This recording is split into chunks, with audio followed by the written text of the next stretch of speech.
ಮೂಲೆಯಿಂದಲೂ ಕೂಡ ಜನ ನಿನ್ನೆ ಬೆಂಗಳೂರಿಗೆ ಬಂದ್ಬಿಟ್ಟಿದ್ರು. ಯಾವಾಗ ರಾತ್ರಿ ಈ ಫೈನಲ್ ಮ್ಯಾಚ್ ವಿನ್ ಆಯ್ತು RCB ಆಗ್ಲೇ ಡಿಸೈಡ್ ಮಾಡ್ಬಿಟ್ರು ಇಲ್ಲ ಆಟಗಾರನ ನೋಡ್ಲೇಬೇಕು ಅಂತ. ಸ್ವಂತ ವೆಹಿಕಲ್ ಮಾಡ್ಕೊಂಡೆಲ್ಲ ಬಂದ್ರು ಬೆಂಗಳೂರಿಗೆ, ಧಾವಂತದಲ್ಲಿ ಅವ್ರನ್ನ ನೋಡ್ಬೇಕು ಅಂತ. ಕಾಲ್ ತುಳಿತಕ್ಕೆ ಬಲಿಯಾಗಿದ್ದ ಹಾಸನದ ಭೂಮಿ ಕೂಡ ನಿನ್ನೆ ವಿಜಯೋತ್ಸವದಲ್ಲಿ ಭಾಗಿಯಾಗಿ ಪ್ರಾಣ ಕಳ್ಕೊಂಡಿದ್ದಾರೆ. ಬೇಲೂರು ತಾಲೂಕಿನ ಕುಪ್ಪುಗೋಡು ನಿವಾಸಿ ಈ ಭೂಮಿ ರಾತ್ರಿಯೇ ಮುಗಿದಿದೆ ಮರಣೋತ್ತರ ಪರೀಕ್ಷೆ ಮುಗಿಸಿ ಕುಟುಂಬಸ್ಥರಿಗೆ ಭೂಮಿಕ್ ಮೃತದೇಹವನ್ನ ಹಸ್ತಾಂತರ ಕೂಡ ಮಾಡಲಾಗಿದೆ. ಮಧ್ಯಾಹ್ನ ಹುಟ್ಟೂರಿನಲ್ಲಿ ಭೂಮಿಕ್ ಅಂತ್ಯಕ್ರಿಯೆ ನೆರವೇರಿಸೋದಕ್ಕೆ ಕುಟುಂಬಸ್ಥರು ನಿರ್ಧಾರ ಮಾಡಿದ್ದಾರೆ. ಭೂಮಿಕ್ ಕುಟುಂಬದವರು ಇವತ್ತು ಅವರ ಸ್ವಗ್ರಾಮದಲ್ಲೇ ಮಧ್ಯಾಹ್ನದ ಬಳಿಕ ಅವರ ಅಂತ್ಯಕ್ರಿಯೆ ನೆರವೇರಿಸೋದಕ್ಕೆ ನಿರ್ಧಾರ ಮಾಡಿದ್ದಾರಂತೆ. ಪಾಪ ಕುಟುಂಬಸ್ಥರು ತಂದೆ ತಾಯಿ ಕೂಡ ಅನ್ಕೊಂಡಿರ್ಲಿಲ್ಲ ಅಂತ ಅನ್ಸುತ್ತೆ. ಈ ರೀತಿ ಮನೆಯಿಂದ ಹೋದ ಮಗ ಶವವಾಗಿ ವಾಪಸ್ ಮನೆಗೆ ಬರ್ತಾನೆ ಅಂತ. ಯಾಕಂದ್ರೆ ಬಹುತೇಕ ತಂದೆ ತಾಯಿ ಗೊತ್ತೇ ಇಲ್ಲ ತಮ್ಮ ಮಕ್ಕಳು ಈ ವಿಜಯೋತ್ಸವದಲ್ಲಿ ಭಾಗಿಯಾಗ್ತಾರಂತ. ಭಾಗಿಯಾದ್ರೂ ತಪ್ಪೇನು? ನೀವು ಆಟಗಾರನ ಕರೆಸ್ತೀರಿ ಅಂತ ಆದ್ರೆ ಅವ್ರನ್ನ ನೋಡೋದಕ್ಕೆ ಬರೋದ್ರಲ್ಲಿ ತಪ್ಪೇನಿದೆ? ಆ ಸಂಭ್ರಮದಲ್ಲಿ ಭಾಗಿಯಾಗೋದ್ರಲ್ಲಿ ಅವರ ತಪ್ಪೇನಿದೆ? ಕೆಲ ಅಭಿಮಾನಿಗಳು ಅಲ್ಲಿ ಓಡಾಡಿದ್ರು, ನೂಕುನುಗ್ಲು ಉಂಟಾಯ್ತು, ಹಾಗಾಗಿ ಕಾಲ್ ತುಳಿತ ಉಂಟಾಯ್ತು ಅಂದ್ರೆ ನೀವು ಅವರಿಗೆ ಸರಿಯಾಗಿ ವ್ಯವಸ್ಥೆ ಮಾಡಿಕೊಟ್ಟಿದ್ರೆ ಅವ್ರು ಯಾಕೆ ಈ ರೀತಿ ನೂಕುನುಗ್ಲು ಮಾಡ್ಕೊಂಡು ಹೋಗ್ತಾ ಇದ್ರು? ಒಂದು ಚಿಕ್ಕ ಗೇಟಲ್ಲಿ ಲಕ್ಷಾಂತರ ಜನ ನಿಂತ್ಕೊಳ್ತಾರೆ. ಏಕಾಏಕಿ ಆ ಗೇಟನ್ನು ನುಗ್ಗೋ ಪ್ರಯತ್ನ ಅಭಿಮಾನಿಗಳಿಂದ ಆಗುತ್ತೆ ಅಂದ್ರೆ ಅವ್ರಿಗೆ ಕಂಟ್ರೋಲ್ ಮಾಡೋದಕ್ಕೆ ಸಾಧ್ಯ ಆಗ್ಲಿಲ್ಲ ಅಂದ್ರೆ ಅಷ್ಟರ ಮಟ್ಟಿಗೆ ಸಿಬ್ಬಂದಿ ಅಲ್ಲಿ ಇರ್ಲಿಲ್ವಾ ಅನ್ನೋದನ್ನ ಕೂಡ ನಾವು ಪ್ರಶ್ನೆ ಮಾಡ್ಬೇಕಲ್ವಾ? 3 ಗೇಟಲ್ಲೂ ಕೂಡ ಲಕ್ಷ ಜನ ನಿಂತ್ಕೊಳ್ತಾರೆ. ಅವ್ರನ್ನ ಕಂಟ್ರೋಲ್ ಮಾಡೋದಕ್ಕೆ ಅಷ್ಟು ಸಿಬ್ಬಂದಿ ಇಲ್ಲ ಅಂತ ಆದ್ಮೇಲೆ ಅಲ್ಲಿ ಯಾಕೆ ಆ ಕಾರ್ಯಕ್ರಮದ ಆಯೋಜನೆ ಆಗಬೇಕಾಗಿತ್ತು? ಇಷ್ಟು ಜನ ಸೇರ್ತಾರೆ ಅನ್ನುವಂಥ ನಿರೀಕ್ಷೆ ಇಲ್ಲ ಅಂತ ಅಂದ್ರೆ ರಾಜ್ಯ ಸರ್ಕಾರದ ವೈಫಲ್ಯ ಅಲ್ಲದೆ, ಪೊಲೀಸ್ ಇಲಾಖೆಯ ವೈಫಲ್ಯ ಅಲ್ಲದೆ ಮತ್ತಿನ್ನೇನು? ಮೋಸ್ಟ್ಲಿ ಪೊಲೀಸ್ ಇಲಾಖೆಗೆ ಗೊತ್ತಿರುತ್ತೆ ಲಕ್ಷ ಜನ ಸೇರ್ತಾರೆ ಅಂತ ಕಾರಣ. ಪೊಲೀಸರಿಗೆ ಗೊತ್ತಿತ್ತು. ಅವತ್ತು ಕಪ್ಪು ಗೆದ್ದಂತಹ ಮಧ್ಯರಾತ್ರಿ ಇಡೀ ಕೂಡ ಬೆಂಗಳೂರಿನ ಗಲ್ಲಿ ಪ್ರಮುಖ ನಗರಗಳಲ್ಲಿ ಜನ ಯಾವ ರೀತಿ ತುಂಬಿಕೊಂಡಿದ್ರು, ಅವ್ರನ್ನ ಕಂಟ್ರೋಲ್ ಮಾಡೋದು ಪೊಲೀಸರಿಗೆ ಹರಸಾಹಸ ಆಗಿ ಹೋಗಿತ್ತು. ಇಡೀ ರಾತ್ರಿ ಜಾಗರಣೆ ಮಾಡಿದ್ದಾರೆ ನಮ್ಮ ಪೊಲೀಸರು. ಮತ್ತು ಬೆಳಗ್ಗೆ ಎದ್ದಂಗೆ 3 ಕಡೆ ಕಾರ್ಯಕ್ರಮದ ಆಯೋಜನೆ, ಮತ್ತೆ ಭದ್ರತೆ ಕೊಡಿ, ಮತ್ತೆ ವ್ಯವಸ್ಥೆ ಮಾಡ್ಕೊಳ್ಳಿ ಅಂತ ಆದ್ರೆ ಪೊಲೀಸರು ಕೂಡ ಮನುಷ್ಯರಲ್ವಾ? ಅವರಿಗೆ ವ್ಯವಸ್ಥೆ ಮಾಡ್ಕೊಳ್ಳೋದಕ್ಕೆ ಸ್ವಲ್ಪ ಸಮಯ ಕೊಡಕ್ಕಾಗ್ಲಿಲ್ವಾ? ಯಾರ್ದು ತಪ್ಪಿಗೆ ಇನ್ಯಾರಿಗೂ ಶಿಕ್ಷೆ ಕೊಡ್ತೀರಿ, ಇನ್ಯಾರನ್ನೋ ನೀವು ಬಲಿ ಮಾಡ್ತೀರಿ, ಇನ್ಯಾರ ಮೇಲೆ ತಪ್ಪು ಹೊರಿಸ್ತೀರಿ ಅಂತ ಆದ್ರೆ ನೇರವಾಗಿ ಇದರ ಜವಾಬ್ದಾರಿ ತಗೊಳ್ಬೇಕಾಗಿರೋದು ಇದೇ ರಾಜ್ಯ ಸರ್ಕಾರ. ಇಡೀ ವಿಶ್ವ ನಿನ್ನೆ ಬೆಂಗಳೂರಿನ ಕಡೆಗೆ ನೋಡ್ತಾ ಇತ್ತು. 18 ವರ್ಷದ ಬಳಿಕ RCB ಕಪ್ ಗೆದ್ದಿದೆ, ಅವ್ರನ್ನ ಬರಮಾಡ್ಕೊಳ್ತಾ ಇದ್ದಾರೆ.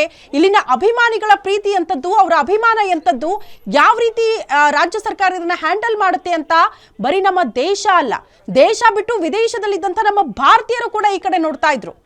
ಅಂಥದ್ರಲ್ಲಿ ರಾಜ್ಯದ ಮಾನ ಮರ್ಯಾದೆಯನ್ನ ಈ ರೀತಿ ಹರಾಜಾಗ್ತೀರಿ, ಇಷ್ಟು ಅವ್ಯವಸ್ಥೆಯಿಂದ ಕೂಡಿರುವಂತಹ ಕಾರ್ಯಕ್ರಮ ಮಾಡ್ತೀರಿ, 11 ಜನ ಮೃತಪಡ್ತಾರೆ, 30ಕ್ಕೂ ಹೆಚ್ಚು ಜನ ಗಂಭೀರವಾಗಿ ಗಾಯಗೊಳ್ತಾರೆ ಅಂತ ಆದ್ರೆ ಇಷ್ಟೆಲ್ಲ ಬೆಳವಣಿಗೆ ಆಗ್ತಾ ಇದ್ರು ಕೂಡ ಅಲ್ಲಿ ಇದ್ದವ್ರು ತಲೆ ಕೆಡಿಸ್ಕೊಂಡ್ರ ಅಂದ್ರೆ ನನಗೆ ಬೇಸರ ಆಗಿರೋದೇನ್ ಗೊತ್ತಾ?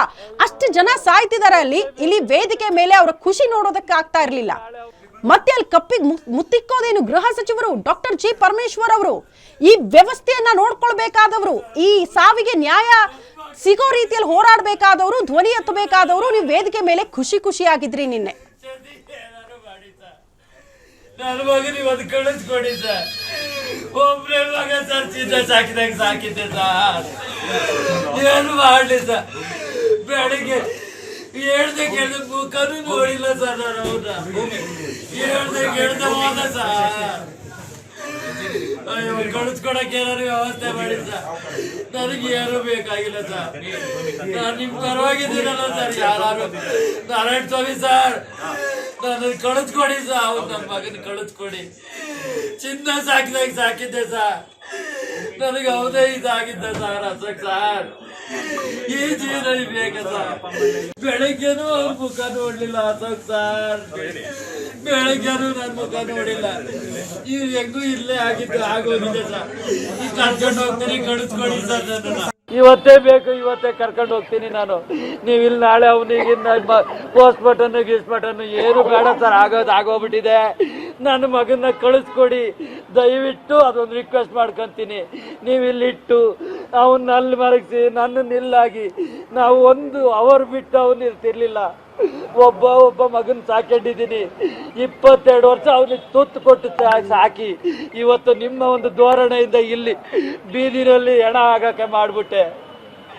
ನನಗೆ ಹೇಳ್ದೆ ಕೇಳ್ದೆ ಬಂದಿದ್ದೆ. ದಯವಿಟ್ಟು ಅವನನ್ನ ಇವಾಗನೇ ನನಗೊಂಚೂರು ಮಾಡಿ ಕಳಿಸ್ಕೊಡಿ.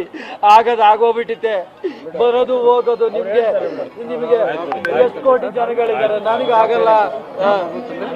ನನಗೆ ಕಳಿಸ್ಕೊಡಿ.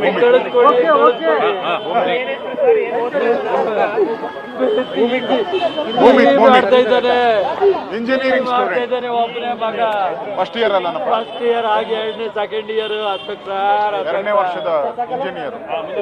ಅಯ್ಯೋ ದೇವ್ರೇ, ಜೀವನದಲ್ಲಿ ಮಾತ್ರ ಯಾರಿಗೂ ಈ ತರ ಮಾಡಬೇಡಿ. ಹೆಸರೇನು? ಸಾನಾ. ಏನು ಓದ್ತಾ ಇದ್ದಾರೆ?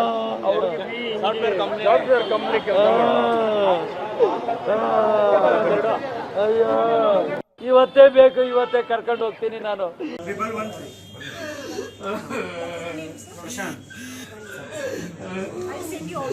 ಸರ್ ನಮಸ್ತೆ, ನನ್ನ ಮಕ್ಕಳು ಕಳಿಸ್ಕೊಡಿ ಸರ್. ಇವ್ರೇನಾದ್ರು ಹಾಳ ಆಗ್ತಾರೆ ಸರ್, ಚಂದಿ ಏನಾರು ಮಾಡಿ ಸರ್. ನನ್ನ ಮಗನ ಇವತ್ತು ಕಳಿಸ್ಕೊಡಿ ಸರ್. ಒಬ್ಬನೇ ಮಗ ಸರ್, ಚಿನ್ನ ಸಾಕಿದ್ದೆ ಸರ್. ಏನು ಮಾಡಲಿ ಸರ್, ಬೆಳಿಗ್ಗೆ ಹೇಳ್ದೆ ಮುಖನೂ ನೋಡಿಲ್ಲ ಸರ್.